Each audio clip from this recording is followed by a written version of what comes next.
બાળ દોસ્તો, હવે આપણે પાઠનું શ્રવણ કરીએ. પાત્ર પરિચય.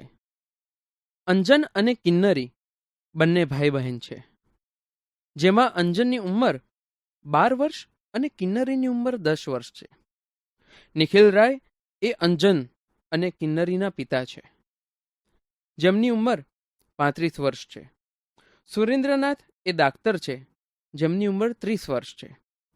ભાસ્કર રાય એ નિખિલ રાયના મિત્ર છે, જેમની ઉંમર 34 વર્ષ છે. 1. અંજનનો અભ્યાસખંડ જોવા જેવો છે. ખુરશીમાં જાજમ ઉપર જોડા સાથે જ્યાં ને ત્યાં ચોપડીઓ ને નોટબુક રખડતી પડી છે. ટેબલ ઉપર મોજા છે. મેલા અને ધોયેલા કપડાં પણ એક જ ડગલામાં દેખાય છે. 1-2 કિત્તા, 2-3 પેન્સિલ, રબર વગેરે છૂટાછવાયા રખડે છે. અહીં અંજન આવે છે. અંજન: લાલમાં વાદળી રંગ મેળવીએ એટલે જાંબુડો થાય, પીળામાં લાલ મેળવીએ એટલે નારંગી થાય, વાદળીમાં લીલો મેળવીએ એટલે. એ સંભારવાની મહેનત કરે છે, માથું ખંજવાળે છે, પણ કાંઈ ફાવતો નથી. ચીડાઈને: માસ્તર, આમ ગોખાવ્યા કરે એ ખોટું. યાદ તે કેટલું રહે? હું તે ગણિત ગોખું કે ઇતિહાસ ગોખું? એક પાકું કડકડાટ કરું છું, ત્યાં બીજું મગજમાંથી ખાલીખમ થઈ જાય છે. મુઠ્ઠી પછાડી: અમારે ભણવું કેટલું? રમવાનું તો જાણે નામ જ ન લેવું. હું તો હેરાન થઈ ગયો. આવું ભણતર તે કોણે કર્યું હશે? નિરાશ થઈને એ ખુરશીમાં પડે છે. એવામાં ટેબલ પર હાથ અડકતા લાલ શાહીનો ખડિયો ઢળે છે.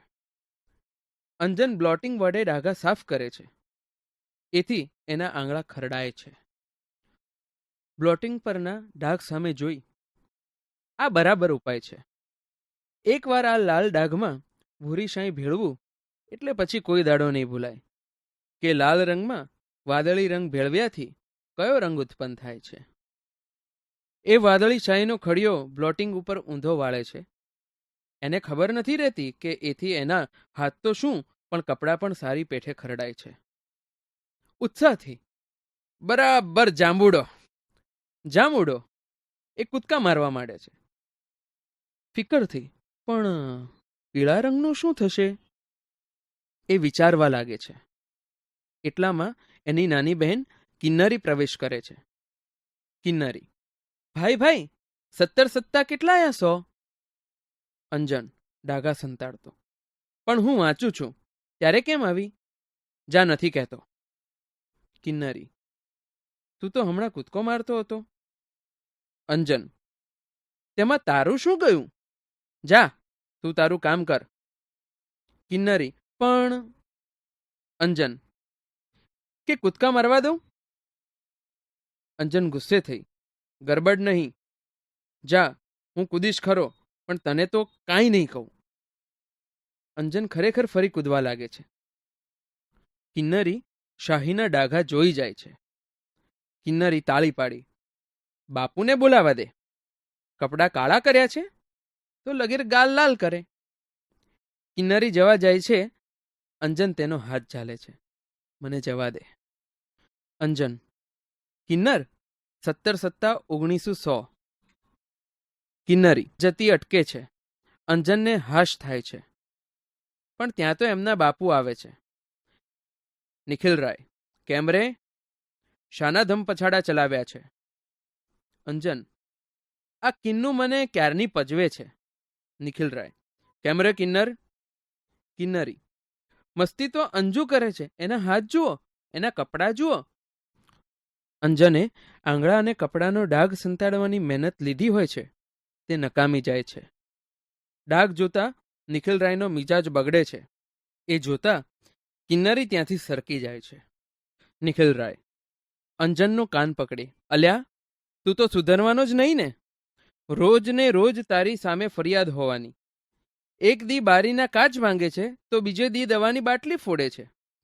આજે શાહી ઢોળી, કપડાં બગાડ્યા, આખા ઘરમાં ડાઘા પાડ્યા. ગુસ્સો ઉભરાતા નિખિલ રાય અંજનને થપ્પડ ચોડી દે છે. અંજન ઢીલો ઢસ બન્યો હોય છે. બોલ, કેમ કરતા શાહી ઢળી? ટેબલ પર નાચ કરતો હતો કે ખડીયો કાઢતો હતો? અંજન: હું લાલશાહીમાં વાદળી ભેળવવા ગયો. નિખિલ રાય: ત્યારે તો કહે ને કે હું હુન્નર કરતો હતો. અંજન: ના, હું ખાતરી કરતો હતો કે એ બેની મેળવણીથી જાંબુડો રંગ થાય છે કે નથી થતો. નિખિલ રાય: કેમ? કોઈ રંગારાને ત્યાં નોકરી લેવી છે કે શું? માથામાં ટપલી મારી: બેસ, વાંચવાનું વાંચ. 10 વાગ્યા પહેલા જો આ ખુરશીમાંથી હાલ્યો કે બોલ્યો તો પગ જ વાઢી નાખીશ. અંજન ગુપચુપ ખુરશીમાં ગોઠવાય છે. નિખિલ રાય જવા લાગે છે. કિન્નરી: બાપુ, માં કહે છે કે તમે અંજુને મારશો માં. નિખિલ રાય: એણે જેને બગાડ્યો છે ને, તદ્દન રેઢિયાળ છોકરો થઈ ગયો છે. કાલે એના માસ્તર પણ કહેતા હતા કે ભાઈ પહેલા નંબરના ઠોઠ છે. માસ્તર ભણાવે ત્યારે ભાઈનું મન ભીતોમાં ભમતું હોય છે. ફાવે છે તો ઊંઘી જાય છે, નથી ઊંઘતા ત્યારે બાંકડા બગાડે છે. વર્ગના બાંકડે બાંકડે એમનું નામ કોતરાઈ ગયું છે. તારી માને મોટા ભાઈના પરાક્રમો તો કહે, પછી ભલે એનું ઉપરાણું તાણે. કિન્નરી જતી રહે છે. અંજન જરા પાછળ નજર કરે છે. વળી ચોપડીમાંથી માથું ઊંચું. આજે તારે માથે મોધ ભમતું લાગે છે. મને એમ કે બાળકને કોણ ક્લેશ કરાવે, એટલે હું મૂંગો રહેતો હતો. પણ તમે તો મોંમાં આંગળા નાખીને બોલાવો એવા છો. માવતરનું માવતરપણું રહેવા ક્યાં દો છો? અંજન વળી પાછો વાંચવામાં પડે છે. એની આંખો પાનામાં છે પણ ધ્યાન ઠપકામાં છે. કિન્નર કહેતી હતી કે કાલે તું વીજળી પંખાને અડપલું કરતો હતો. કોઈ દિવસ આંચકો લાગશે. કિન્નરી દાખલ થાય છે. કિન્નરી: પણ બાપુ, અમને આંચકો તો લગીરે નહોતો લાગતો. નિખિલ રાય: હવે તું એની વહારે ધા. બધા એને બગાડવામાં સમજ્યા છો. મને લાગે છે કે હવે મારે કડક થયા વિના નહીં ચાલે. અંજુ, ચાલ ઊભો થા. અંજન ઊભો થાય છે. કિન્નરી ગભરાય છે. આંખો કાઢી: આમ આવ. અંજન પાસે આવે છે. કિન્નરી દૂર દોડી જાય છે. કડકાઈથી: તારે તોફાન કરવું હોય તો તારે મોસાળ પાછો ચાલ્યો જા. અહીં તો ભણવાનું, ભણવાનું ને ભણવાનું. મસ્તી કરી છે તો માર્યા વગર નહીં મૂકું. આજથી બધું બંધ છે. પૈડું, ભમરડો, લખોટા મને સોંપી દે. સાયકલ પર બેઠો છે તો તારી વાત તું જાણે. ચાલ, બધું બહાર કાઢ. ટેબલનું ખાનું ઉગાડી અંજન પૈડું અને સળિયા, ભમરડો અને જાળ નિખિલ રાયને સોંપે છે. લખોટા ક્યાં? અંજન: ખોવાઈ ગયા. નિખિલ રાય: કે મોટા ભા થઈને કોઈને દઈ દીધા? અંજન ચૂપ રહે છે. બીજું શું શું છે? અંજન: કશું નથી. નિખિલ રાય: જોવા દે. નિખિલ રાય ટેબલના ખાના તપાસે છે. ઊંડાણમાંથી થોડીક ખીલીઓ અને એક નાની હથોડી નીકળે છે. કેમ અંજુભાઈ, આનું શું કામ પડ્યું હતું? એકાદ મગજમાં ખોડ એટલે ચસકી ન જાય. અંજન મૂંગો રહે છે. ફાટતી અવાજે: બોલતો કેમ નથી? મોંમાં મગ ભર્યા છે? હથોડી કેમ લીધી હતી? અંજન: બીતે સાદે. આ ખુરશીના પાયા જરા ઢીલા થઈ ગયા હતા તે. નિખિલ રાય: તે તું સમા કરવાનો હતો કે કેમ? સુતારના ઘરે અવતાર લેવો હતો ને? આવો તો દોઢ ડાયો તું ક્યાં લગી રહીશ? મારે તો તારા નામનો કેટલો કકળાટ કરવો. અંજનની આંખમાંથી આંસુ ખરતા હોય છે. કિન્નરી ડરતે પગલે આવે છે. કિન્નરી: અંજુ, ચાલ, માં બોલાવે છે. નિખિલ રાય: જા, એની સોડમાં સંતા. કિન્નરી અંજનને ખેંચી જાય છે. જતા જતા: બાળકોના ભવિષ્ય એમની માતાઓ જ રગદોળે છે. પ્રભુ પ્રભુ. 2. માંદલો અંજન પથારીમાં પડ્યો છે. એનો પ્રફુલ્લ ચહેરો પીળો પડી ગયો છે. આંખોનું તેજ જરા હણાયું લાગે છે. એની પડખે ઈસ ઉપર કિન્નરી બેઠી છે. અંજનના કપાળ પર, માથા પર, હૃદય પર એ પોતાનો સુંવાળો હાથ ફેરવતી તાકી તાકીને અંજન સામું જોતી હોય છે. એટલામાં જ અંજન પાસું બદલે છે. કિન્નરી પંપાળતી, અંજુ, ભાઈ, કાંઈ જોઈએ છે? અંજન, ના કિન્નર, મારે કાંઈ નથી જોઈતું. તારે રમવા જવું હોય તો જા. કિન્નરી, ના અંજુ, હું તો અહીં બેસી રહેવાની. અંજન, શું કામ? હું માંદો એમાં તારે શું કામ ન રમવું? જા બહેન. કિન્નરી, ના ભાઈ, હું કયા મોએ રમું? નીચું જોઈ, મારે વાંકે તું માંદો પડ્યો, મારે જ તને સાજો કરવો જોઈએ. અંજન, તારે વાંકે? ના ના, હું તડકામાં ખૂબ કૂદ્યા કરતો હતો, પછી તાવ ચડે એમાં શી નવાઈ? કિન્નરી, ના ના અંજુ, આજે સવારે મા બાપુને કહેતી હતી તેમણે જ તને માંદો પાડ્યો છે. પેલે દિવસે તને બાપુ એટલું બધું ધખ્યા ન હોત તો તારી તબિયતને કશું ન થાત. અંજન કિન્નરીને જોઈ રહે છે. પછી માં વળતી હતી કે મેં તને પજવ્યો ન હોત તો બાપુને કંઈ ખબર પડત નહીં, એટલે મૂળ વાંક મારો છે. કિન્નરી અંજનની છાતી પર પોતાનું માથું ઢાળી દે છે. હેતાળ હાથે અંજન કિન્નરીનું માથું ઊંચું કરે છે. પછી તેના વાળ પર હાથ ફેરવે છે. અંજન, કિન્નરી, એમ ઢીલી ન થા. વાંક તારોય નથી અને મારોય નહીં હોય. માં ઘડી ઘડી નસીબનો વાંક કાઢ્યા કરે છે ને, મારોય નસીબ વાંકું હશે. અંજન હસવાનો પ્રયત્ન કરે છે. હસી પણ શકે છે, પરંતુ તેના હાસ્યમાં રંગ નથી, ઉમંગ નથી, ચેતન નથી.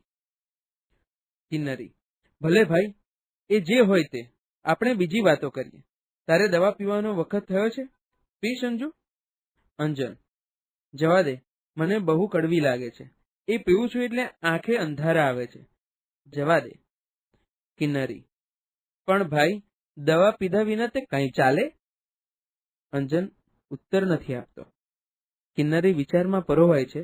એવામાં નિખિલરાય અને સુરેન્દ્રનાથ પ્રવેશ કરે છે.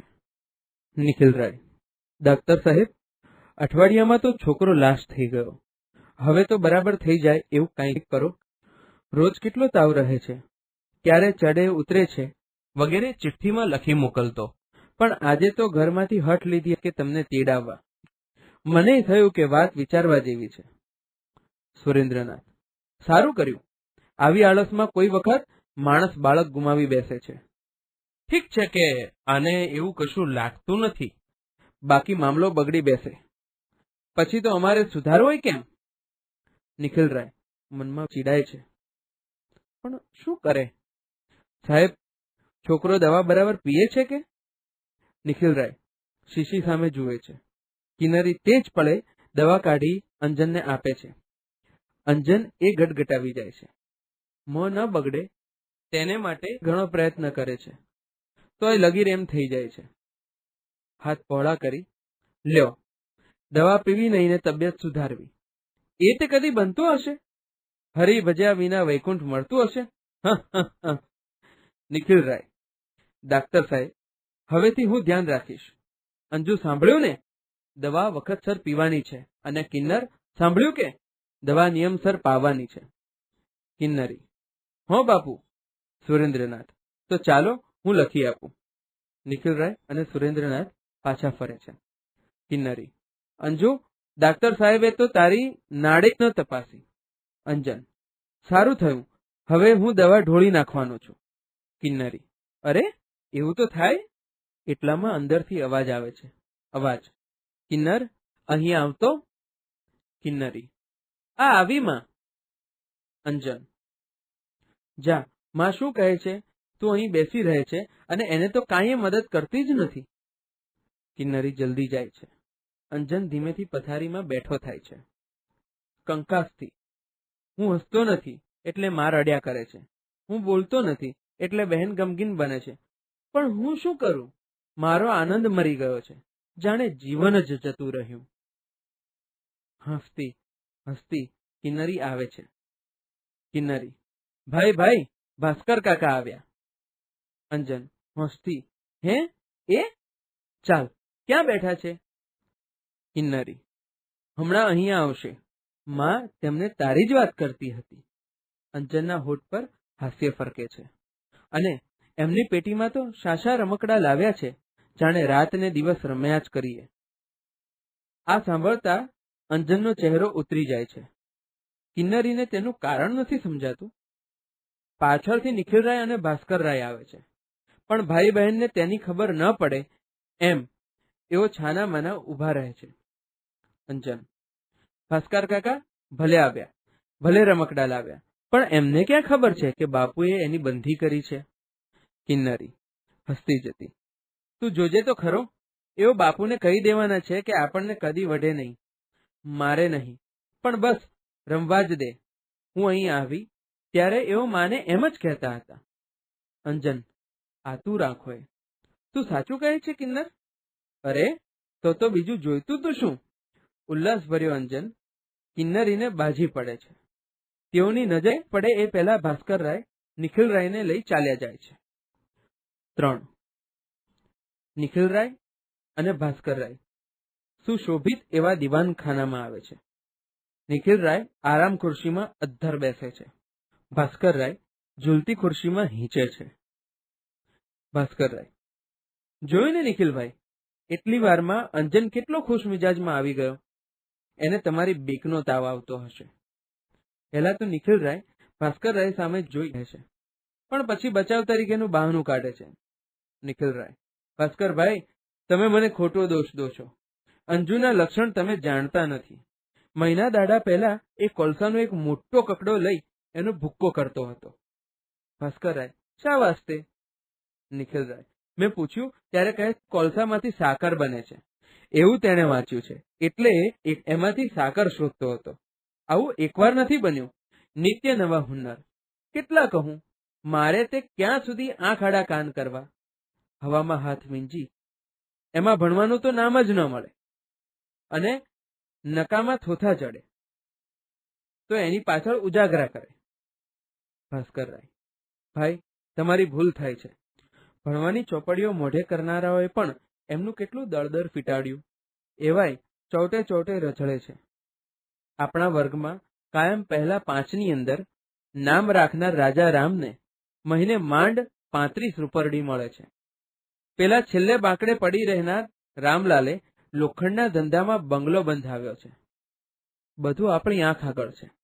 નિખિલરાય ગરમ થઈને: એટલે મારે એને લોઢાના કારખાનામાં મોકલવો એમ?